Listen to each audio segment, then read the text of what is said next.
पूरे बिहार में block level पर ये वैकेंसी निकली हुई है।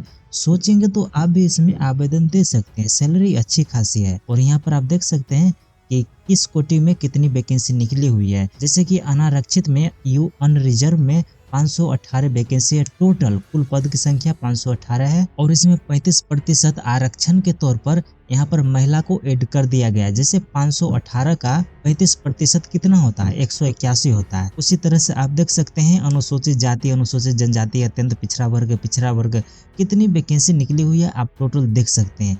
और यहाँ टोटल कुल पदों की संख्या की बात करें तो 1294 पद पर यह वैकेंसी निकली हुई है। इसके लिए वैसे कैंडिडेट फॉर्म अप्लाई कर सकते हैं जो इंटरमीडिएट पास हैं या फिर समकक्ष पास हैं। जैसे कि आप देख सकते हैं कि किसी मान्यता प्राप्त बोर्ड या फिर विश्वविद्यालय से उर्दू विषय में कम से कम 100 अंकों के साथ इंटरमीडिएट 10+2 पास किया होना चाहिए। और यहाँ पर देखिए सैलरी अच्छी खासी है, हम आपको पहले ही बता दिए हैं। लेवल 5 के तौर पर यहाँ पर आपको वेतन दिया जाएगा, सैलरी दिया जाएगा। अब चलिए बात कर लेते हैं एज लिमिट का, उम्र सीमा का। न्यूनतम उम्र सीमा आप देख सकते हैं आपकी एज 18 वर्ष होनी चाहिए और अधिकतम उम्र यहाँ पर कोटिवार दिया गया है। जैसे कि अनारक्षित वर्ग पुरुष होंगे तो उन्हें 37 वर्ष है, अनारक्षित वर्ग की अगर महिला है तो उन्हें 40 वर्ष रखा गया है, पिछड़ा वर्ग अत्यंत पिछड़ा वर्ग पुरुष एवं महिला 40 वर्ष रखा गया है, अनुसूचित जाति जनजाति पुरुष एवं महिला के लिए 42 वर्ष रखा गया है। अब चलिए बात कर लेते हैं कि इसके लिए चयन प्रक्रिया कैसे होने वाली है। देखिए आपको 2 तरह की एग्जाम देने की जरूरत होगी, जिसमें आप देख सकते हैं कि उर्दू व्याकरण, उर्दू में संक्षेपण एवं निबंध लेखन, जो कि टोटल 100 अंकों का रहेगा। 3 घंटा का समय दिया जाएगा। फिर द्वितीय पत्र में आप देख सकते हैं कि आपसे हिंदी से उर्दू में अनुवाद करवाया जाएगा, फिर उर्दू से हिंदी में अनुवाद करवाया जाएगा, फिर अंग्रेजी से उर्दू में अनुवाद करवाया जाएगा और अंत में अंग्रेजी से हिंदी में अनुवाद करवाया जाएगा। ये चारों पांचों 1 2 3 4 ये चारों टोटल 100 अंकों की होगी और टोटल 3 घंटे का समय दिया जाएगा। फिर यहाँ पर आप देख सकते हैं कि परीक्षा की प्रकृति क्या होगी। देखिए यहाँ पर आपको वस्तुनिष्ठ एंड विषयनिष्ठ प्रकार के प्रश्न देखने को मिलेंगे। देखिए 1 2 3 और 4 ये चारों तरह की टॉपिक से टोटल 100 अंकों की परीक्षा होगी और टोटल 90 मिनट का समय दिया जाएगा। फिर आगे आप देख सकते हैं, देखिए लिखित परीक्षा का क्या सिलेबस होने वाली है वो चीज देखिए। लिखित परीक्षा की प्रथम पत्र जो कि टोटल अंक 100 की होगी, उसमें आप देख सकते हैं क्या टॉपिक से आपकी क्वेश्चन आने वाली है। उर्दू व्याकरण, सर्फ व नहद, वाजिद जमा, तजकीर व तानीज, जो भी आप देख लीजिएगा, हम आपको भर के बताएंगे तो समय की बर्बादी हो जाएगी। फिर आप देख सकते हैं द्वितीय पत्र जो कि टोटल 100 अंकों की होगी। यहाँ पर आपको हिंदी से उर्दू में अनुवाद करवाया जाएगा, उर्दू से हिंदी एंड अंग्रेजी से उर्दू और लास्ट में अंग्रेजी से हिंदी में अनुवाद करवाया जाएगा। और देखिए क्वालिफाइंग मार्क आप कितना प्रतिशत लाएंगे कि आप इस एग्जाम में पास हो जाएंगे। देखिए अगर आप सामान्य वर्ग के होंगे तो आपको 40% मार्क लाने होंगे, तब जाके आप पास होंगे। अगर आप पिछड़ा वर्ग कैंडिडेट होंगे तो साढ़े 36% मार्क लाने पड़ेंगे। अगर आप अति पिछड़ा वर्ग कैंडिडेट हैं तो आपको मात्र और मात्र 34% लाने की जरूरत होगी। अगर आप SC ST यानी अनुसूचित जाति जनजाति के होंगे तो आपको मात्र और मात्र 32% लाने की जरूरत होगी।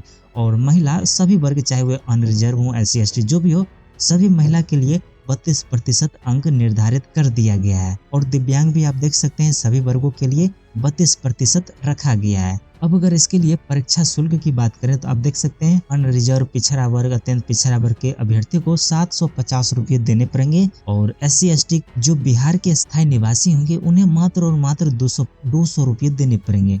और बिहार राज्य के बाहर के सभी श्रेणी के अभ्यर्थियों तो 750 रुपये देने पड़ेंगे। उसी तरह से सभी श्रेणी के दिव्यांगों के लिए, जैसे अनुसूचित जाति जनजाति होंगे जो SC ST के समान होंगे, तो उन्हें भी मात्र 250 रुपये देने पड़ेंगे। सभी श्रेणी की महिलाओं, सिर्फ बिहार के स्थायी निवासी के लिए यहाँ बात हो रही है, और उन्हें भी 200 रुपये देने पड़ेंगे। फिर यहाँ पर आप देख सकते हैं कि किसे कितना आरक्षण मिलने वाली है या फिर किसे नहीं मिलेगी आरक्षण, वही चीज यहाँ पर लिखा गया है। ऑनलाइन आवेदन करते समय नियत प्रविष्टि के अधीन इंगित आरक्षण का दावा नहीं करने पर किसी भी परिस्थिति में आरक्षण का लाभ दे नहीं होगा एवं उन्हें सामान्य यानी अनारक्षित श्रेणी में रखा जाएगा। देखिए जब फॉर्म आप अप्लाई करेंगे, अगर उसमें टिक लगाने की जरूरत होगी, जैसे कि हम SC के कैंडिडेट हैं, ST के कैंडिडेट हैं, OBC EBC, तो आपको वहाँ पर टिक लगाना अनिवार्य है। जब अगर आप टिक नहीं लगाएंगे तो आपको आरक्षण नहीं मिलेगा। ये देखिए हम आपको फॉर एग्जाम्पल उदाहरण के लिए बता रहे हैं। आप बिहार का मूल निवासी भी होना चाहिए, तभी आपको यहाँ पर आरक्षण मिलने वाली है। फिर आगे आप देख सकते हैं, पिछड़ा वर्ग तथा अत्यंत पिछड़ा वर्ग की श्रेणी के आरक्षित उम्मीदवारों के लिए राज्य सरकार द्वारा अधिसूचित अंचलाधिकारी द्वारा निर्गत क्रीमी लेयर रहित प्रमाण पत्र जिसमें जाति एवं आवासीय पता का उल्लेख हो मान्य होगा। अनुसूचित जाति जनजाति श्रेणी के अभ्यर्थियों के लिए अंचलाधिकारी द्वारा निर्गत जाति प्रमाण पत्र देना पड़ेगा। देखिए अगर आप यहाँ पर जाति प्रमाण पत्र दे रहे हैं तो आपको यहाँ पर आरक्षण दिया जाएगा। अगर आप यहाँ पर जाति प्रमाण पत्र नहीं देंगे तो आपको यहाँ पर किसी भी तरह की आरक्षण नहीं दिया जाएगा। ऑनलाइन आवेदन के समय यह प्रमाण पत्र जमा करने की आवश्यकता नहीं है, परंतु काउंसलिंग के समय पिछड़ा वर्ग एवं अत्यंत पिछड़ा वर्ग की श्रेणी के अभ्यर्थियों के द्वारा क्रीमी लेयर रहित प्रमाण पत्र तथा अनुसूचित जाति जनजाति श्रेणी के अभ्यर्थियों के द्वारा जाति प्रमाण पत्र समर्पित नहीं करने पर वे अनारक्षित के अनुरूप माने जाएंगे।